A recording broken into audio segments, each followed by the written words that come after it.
Hello friends, અમારી YouTube ચેનલમાં આપનું હાર્દિક સ્વાગત છે. મિત્રો, આજે આપણે ડિજિટલ ગુજરાત શિષ્યવૃત્તિના જે મૂંઝવતા પ્રશ્નો છે તેના જવાબો આપણે આજે જોવાના છીએ. જે પ્રાથમિક શાળાઓના જે બાળકોની હાલ શિષ્યવૃત્તિની કામગીરી ચાલી રહી છે તેના માટે ખૂબ જ ઉપયોગી થવાના છે. તો આપ અમારી ચેનલમાં જો નવા હોય તો અમારી ચેનલ સબસ્ક્રાઈબ કરી, લાઇક કરી, શેર કરવાનું ભૂલશો નહીં. તો ચાલો મિત્રો, આજે આપણે મૂંઝવતા જે પ્રશ્નો છે તેના જવાબો જોઈએ. પહેલો પ્રશ્ન છે કે ડિજિટલ ગુજરાત પર પાસવર્ડ બદલવામાં સમસ્યા આવી રહી છે અથવા તો નવો પાસવર્ડ બનતો નથી, તો તેનો જે પાસવર્ડ માટેની જે પોલિસી છે એ તમારે નીચે મુજબ જોવી પડશે. જેમ કે તમામ યુઝર પાસવર્ડ પોલિસી મુજબ જ પાસવર્ડ રાખવાનો રહેશે. પાસવર્ડ રાખવાની રિક્વાયરમેન્ટ નીચે મુજબ છે, જેમાં પહેલું છે કે પાસવર્ડ 8 થી 20 કેરેક્ટર સુધીનો જ રાખવાનો રહેશે. ત્યારબાદ બીજો છે પાસવર્ડમાં એક કેપિટલ કેરેક્ટર તથા એક સ્મોલ કેરેક્ટર તથા એક નંબર હોવો જરૂરી છે. પછી ત્રીજો પ્રશ્ન છે કે પાસવર્ડમાં જે સ્પેશિયલ કેરેક્ટર છે એ તમારે ફરજિયાત ગમે તે એક રાખવાનો રહેશે.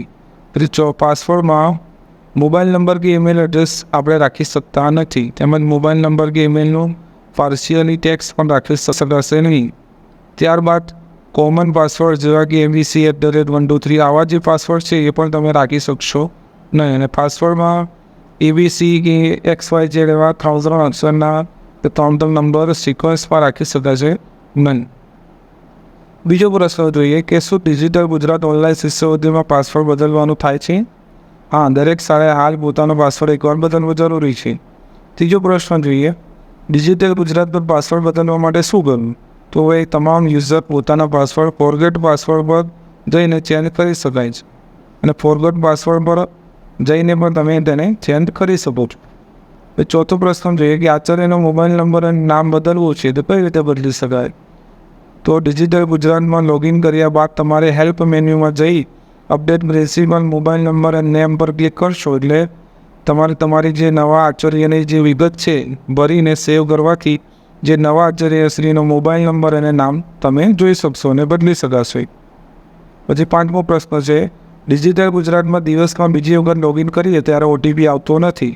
તો મિત્રો, ડિજિટલ ગુજરાત ઓનલાઈન શિષ્યવૃત્તિમાં તમે દિવસમાં પ્રથમવાર લોગિન કરો છો ત્યારે જે OTP આવે છે એ જ OTP આખો દિવસ સુધી ચાલે છે. અન્ય કોઈ OTPની જરૂર રહેતી નથી. મતલબ કે એકવાર તમારે જે OTP આવ્યો હોય 4 અંકનો, જ્યારે પણ તમે વારંવાર લોગિન કરો તો એ જ OTP તમે નાખશો તો લોગિન થઈ જશે. પછી છઠ્ઠો પ્રશ્ન જોઈએ, eKYC કોના માટે ફરજિયાત છે? મતલબ કે BCK4 છે કે BCK35 ધોરણ 9 અને 10ના આ બેના ભારત સરકારની છે, તેમાં eKYC ફરજિયાત છે. જેમ કે બક્ષીપંચ જાતિની, વિચરતી વિમુક્ત જાતિની કે જનરલ જાતિ માટે eKYC કરવાનું રહેતું નથી. સાતમો પ્રશ્ન જોઈએ, બાળકની રેશન કાર્ડ અને આધાર કાર્ડની વિગતો નાખવી ફરજિયાત છે? તો જવાબ છે હા. ચાલુ વર્ષથી બાળકનું આધાર કાર્ડ વેરીફાઈ કરવું ફરજિયાત છે. ચાલુ વર્ષથી ફેમિલી ID પ્રોજેક્ટ અંતર્ગત દરેક બાળકનો રેશન કાર્ડ નંબર 18 આંકડાવાળો ફરજિયાત રાખવાનો રહેશે. આથી તમામ આચાર્યશ્રીઓને જણાવીને રાજ્ય સરકાર દ્વારા ચાલુ વર્ષથી ફેમિલી ID પ્રોજેક્ટ અંતર્ગત ડિજિટલ ગુજરાત પોર્ટલ પર ચાલતી પ્રી મેટ્રિક શિષ્યવૃત્તિની તમામ યોજના અનુસૂચિત જાતિ SC, આદિજાતિ ST અને વિકસિત જાતિ OBC કે SCBCના તમામ બાળકનું જે રેશન કાર્ડમાં મેમ્બર ID છે 18 અંકનું એ હોવું ફરજિયાત છે. જ્યારે ઉપર આપેલ ફોટાવાળી યોજનાઓમાં બાળકનું રેશન કાર્ડમાં મેમ્બર ID 18 અંકનું અને eKYC બંને કરાવવાનું છે. આ બાબતે તાલુકા કક્ષાએ એક કરેલ કેમ્પમાં પણ સ્પષ્ટતા કરેલ છે.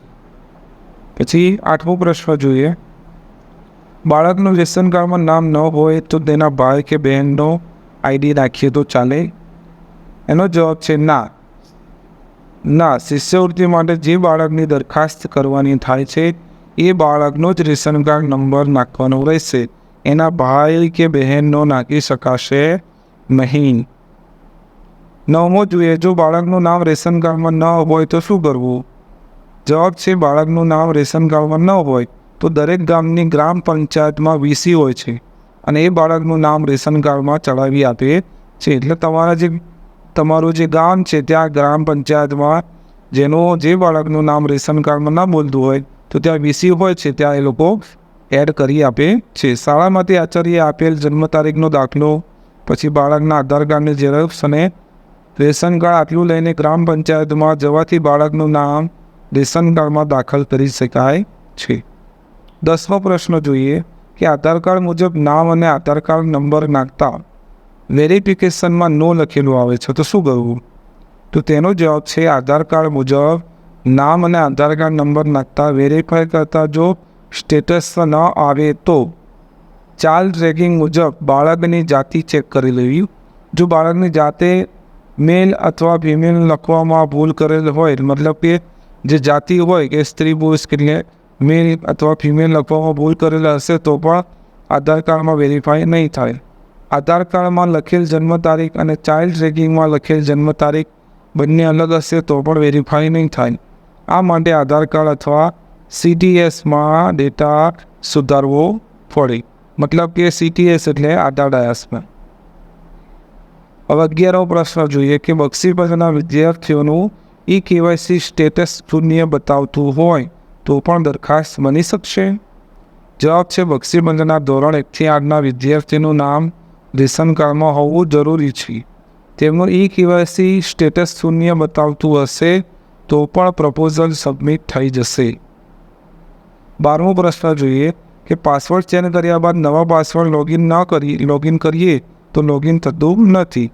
તો કે ભાઈ જવાબ છે એનો પાસવર્ડ ચેન્જ કર્યા બાદ નવા પાસવર્ડ કરવા જાઓ અને ઇનવેલિડ પાસવર્ડની એરર જો આવતી હોય તો ગૂગલ ક્રોમનું જે બ્રાઉઝર છે તેમાં અંદર પાસવર્ડ મેનેજરમાં જવાનું છે અને જૂના પાસવર્ડની જગ્યાએ નવો પાસવર્ડ લખી સેવ આપી દો અને પછી લોગિન કરો, થઈ જશે. ત્રીજો કે રેશન કાર્ડમાં બાળકનું નામ બોલપેનથી લખેલ છે પણ તેનો ID લખેલ નથી તો ID મેળવવા શું કરવું? તો રેશન કાર્ડમાં કુટુંબના સભ્યો અથવા બીજા કોઈ બાળકનું નામ ચડાવેલ હોય તે બાળકના IDમાં છેલ્લો અંક બદલી દેવાથી તે બાળકનું ID શોધી શકાય છે. જેમ કે પ્રથમ બાળકના ID પાછળ કોડ 001 છે તો એના પછી 002, 003, 004 એમ ટ્રાય કરવાથી બાળકનું ID મળી જાય છે. જો એમ ના કરવું હોય તો નીચેની લિંકમાં રેશન કાર્ડ નંબર નાખવાથી કુટુંબના તમામ સભ્યોના નામ અને ID જોઈ શકાય છે.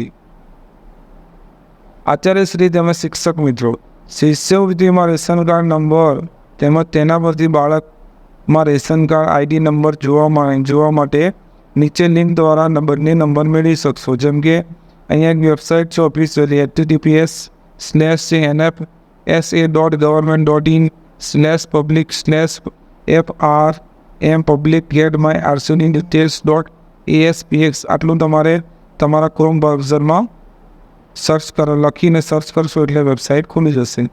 ડિજિટલ ગુજરાત વેબસાઇટમાં યુટિલિટીમાં છેલ્લું ઓપ્શન સર્ચ રેશન કાર્ડમાં જઈને રેશન કાર્ડ નંબરને આધારે આખી ફેમિલીના નામ અને નંબર તમે જોઈ શકો છો.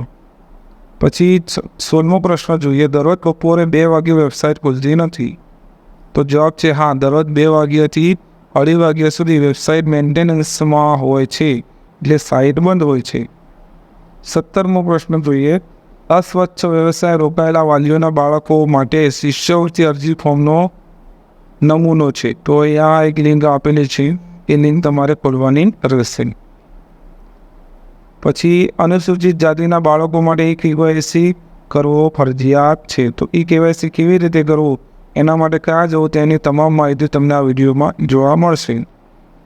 પછી 19મો, જે કોઈ બાળકનું રેશન કાર્ડમાં EKYC બાકી હોય તો તેને અપડેટ કરી શકાય કે નહીં તે જણાવશો.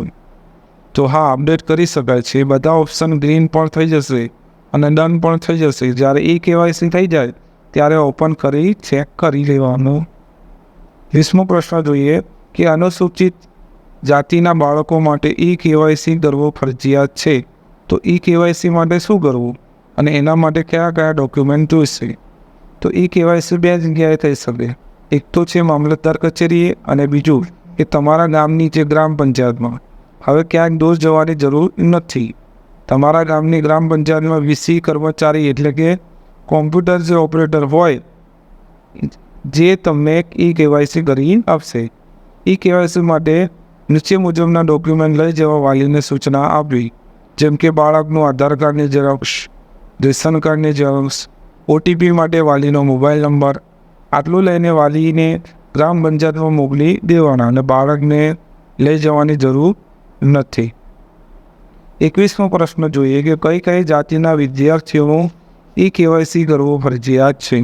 તો નીચેના ફોટામાં બતાવ્યા મુજબ સ્કીમ જે છે એ બાળકોને KYC કરાવવું ફરજિયાત છે. જેમ કે અહીંયા KYC અંતર્ગત કઈ કઈ યોજનાઓ સમાવેશ થાય છે, જેમ કે નિયામક અને અનુસૂચિત કલ્યાણ કચેરી KYC અંતર્ગત ચાલતી વિવિધ યોજનાઓ કે આટલી જે યોજનાઓ છે એમાં તમારે KYC ફરજિયાત કરાવવું પડશે, જેમાં ધોરણ 1 થી 10 આવી જાય છે અને ધોરણ 9 થી 10.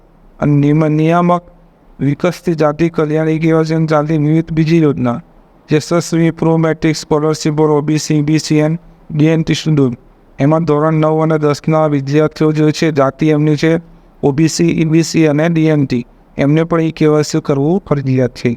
જેમ કે કમિશનર શ્રી આદિજાતિ વિકાસ કચેરી KYC અંતર્ગત ચાલતી વિવિધ યોજનાઓ, જેમાં આ જે યોજના છે VKY2 અમ્બ્રેલા સ્કીમ, એમાં પણ ધોરણ 9 થી 10ના ST વિદ્યાર્થીઓ માટે KYC કરવું ફરજિયાત છે. તો વિડીયો ગમ્યો હોય તો લાઇક અને શેર કરવાનું ભૂલશો નહીં. આભાર. Thank you.